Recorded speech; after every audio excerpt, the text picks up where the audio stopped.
The smaller one is awake. I'm surprised that he survived at all, given his frailty, and that he's woken up again so quickly. He may be hardier than I initially thought, which is promising. I went to observe him in person. A transcript of my notes follows. I am keeping my distance at first.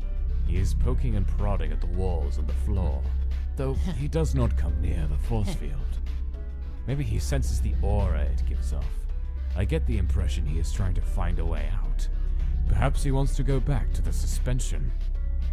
He has yet to make any sound. It's preferable to the other one's constant whining and crying. He may not be capable of it, or he may just be too focused on his exploration.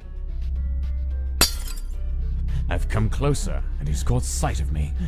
He's wary and suspicious, though still silent. Obviously, he sees me as a potential threat, so he's more perceptive than the other one, at least. I've taken another step closer. His eyes flared a deep purple color, interlaced with blue, and he backed up against the wall. Another step closer, his eyes are growing brighter. I can sense magic gathering within his soul. But he's too new to know how to make it manifest into an attack. If he could open his mouth, I'm sure he'd snap at me. You can't use magic to defend yourself yet, as much as you try. I wonder what you'll do if I keep approaching. Closer still. He's getting quite frantic.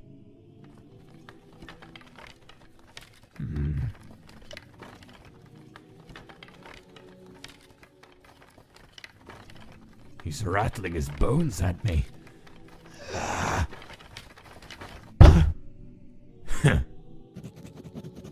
At that point, I decided to leave him be, to attend to other matters.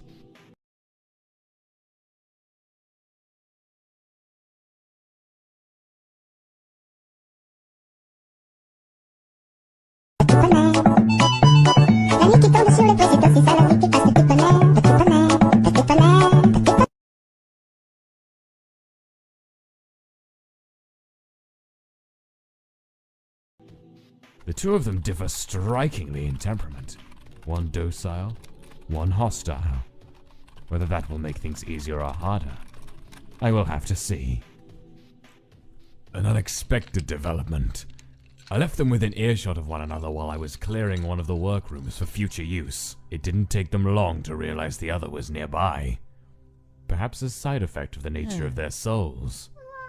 Huh? They made meaningless animal noises at each other. Subject 1 is capable of it after all. Nothing unusual or noteworthy, but then they began to babble. I could recognize the noises they were starting to string together. Bits and pieces of things I'd said to them. They even mimicked my tone of voice. Though clearly without understanding, they can speak. They can learn. They are sentient, after all. I don't know how I feel about this. I specifically accelerated their growth because I didn't want them to look like children. I don't want them to sound like children. It's unnecessary. I will introduce them to each other tomorrow, with the proper precautions in place. This wasn't in my plans, but one must always be ready to improvise. We'll see what happens.